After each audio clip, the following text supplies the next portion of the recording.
নমস্কার। আর কিছুদিনের মধ্যেই তোমাদের পরীক্ষার ঘন্টা বেজে যাবে।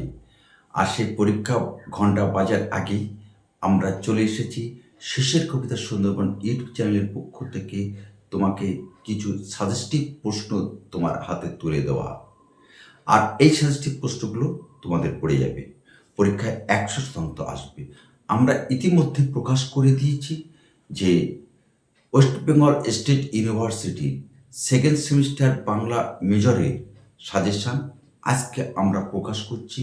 যে তোমাদের দুদাগে যে ৫ নম্বরের যে টিকা আসে, সংক্ষিপ্ত প্রশ্ন উত্তরের টিকা আসে, সেগুলো আমরা আলোচনা করে দেব। তো আসি আমাদের দুদাগের কয়ে কি প্রশ্ন পড়বে বৈষ্ণব পদাবলী থেকে। এখানে মূলত এই যে দুদাগের যে তোমাদের প্রশ্নগুলো আছে, প্রত্যেকটা কিন্তু পদ তুলে প্রশ্ন করবে। কি বৈষ্ণব পদাবলী, শাক্ত পদাবলী, চণ্ডীমঙ্গল এবং চৈতন্য ভাগবত প্রশ্ন থেকে তোমাদের কিন্তু লাইন তুলে অর্থাৎ পদ তুলে তোমাদের প্রশ্ন করবে। আর সেই প্রশ্নগুলো কিন্তু আমরা তোমার সামনে তুলে ধরছি। ১ নম্বর প্রশ্ন, বৈষ্ণব পদাবলী থেকে ২-এর ক ৫ নম্বর যে প্রশ্নটা, এসো কি হামারে দুঃখের নাহি ওর, কোন পর্যায়ের পদ, পদকর্তাকে উদ্ধৃত অংশটি তাৎপর্য ব্যাখ্যা করো। মোস্ট ইম্পর্টেন্ট ২০২৬-এর জন্য। সই কে বা শুনাইল শ্যাম নাম, পদকর্তাকে কোন পর্যায়ের পদ, আলোচ্য পদের ভাব সৌন্দর্য ব্যাখ্যা করো।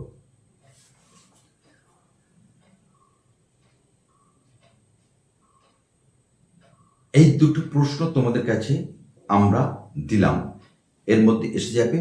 আর যে পদগুলি তোমাদের মূল ভিডিওতে অর্থাৎ ১০ নম্বরেতে ওখানে তুলে দিয়েছি, সেইগুলো দেখে গেলে তোমরা কমন পেয়ে যাবে। তবে আমরা আশা করছি যে মূল যে ভিডিওটি অর্থাৎ ১০ নম্বর, সেখানে তোমাদের পদ তুলে প্রশ্ন হয় এবং একটি বর্ণমূলক প্রশ্ন হয়। সেখানেও কিন্তু আমরা যে পদগুলো বলে দিয়েছি সেইগুলো করলে পরে ১০০% কমন আসবে। শাক্ত পদাবলী। ২-এর খ, নারীর জন্ম কেবল যন্ত্রণা সহিতে, পথের রচয়িতা কে, প্রসঙ্গ উল্লেখ করে উদ্ধৃত কাব্যাংশটিতে বক্তার মনোভাবের পরিচয় দাও। আমায় দেউমা তবিলদারি কার লেখা, কোন পর্যায়ের পদ, উক্তিটির মর্মার্থ ব্যাখ্যা করো। নেক্সট, গিরি এবার উমা এলে আর উমা পাঠাবো না, বলে বলুক লোকে মন্দ কারোর কথা শুনবো না। পদটি কোন পর্যায়ের পদ, পদকর্তাকে, উক্তিটির মর্মার্থ ব্যাখ্যা করো।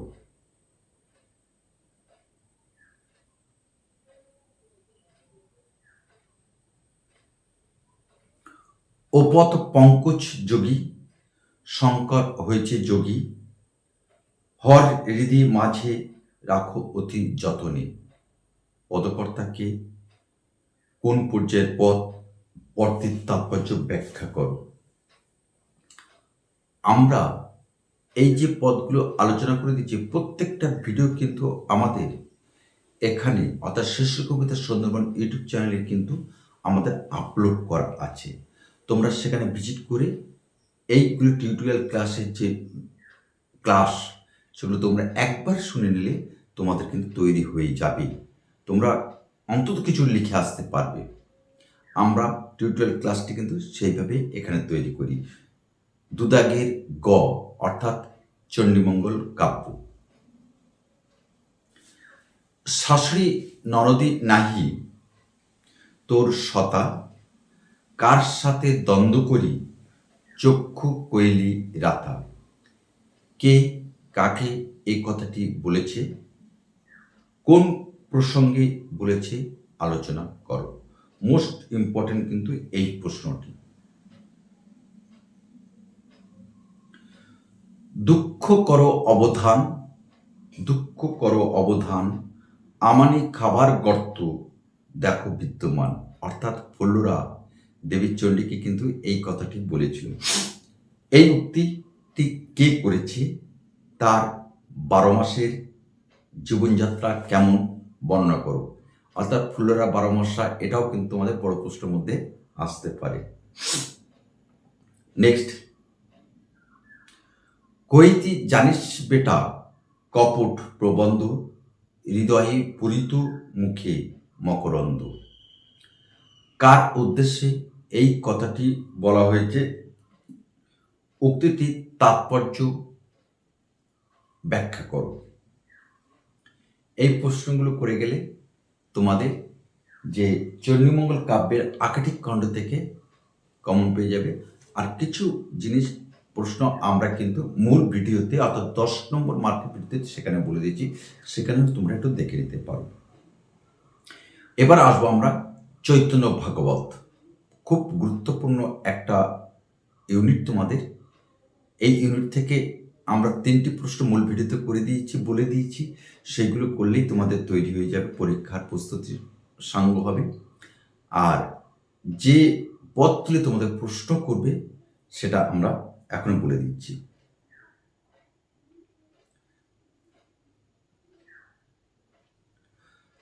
ফলবন্ত বৃক্ষ আর গুণবন্ত জন, নম্রতা সে তাহার স্বভাব অনুক্ষণ। চৈতন্য ভাগবতের কোন অধ্যায় থেকে নেওয়া হয়েছে আলোচ্য অংশটি? আলোচ্য অংশটি চৈতন্য ভাগবতের কোন অংশ থেকে নেওয়া হয়েছে? দিগ্বিজয়ী কে? উদ্ধৃত অংশটির মর্মার্থ লেখো। Most important 3 stars. নেক্সট, নামমাত্র ভেদ কহে হিন্দ্রে জবনে, পরমাত্ম এক কহে কোরআনে পুরাণে। কে কাকে বলেছে? উক্তিটির তাৎপর্য ব্যাখ্যা করো।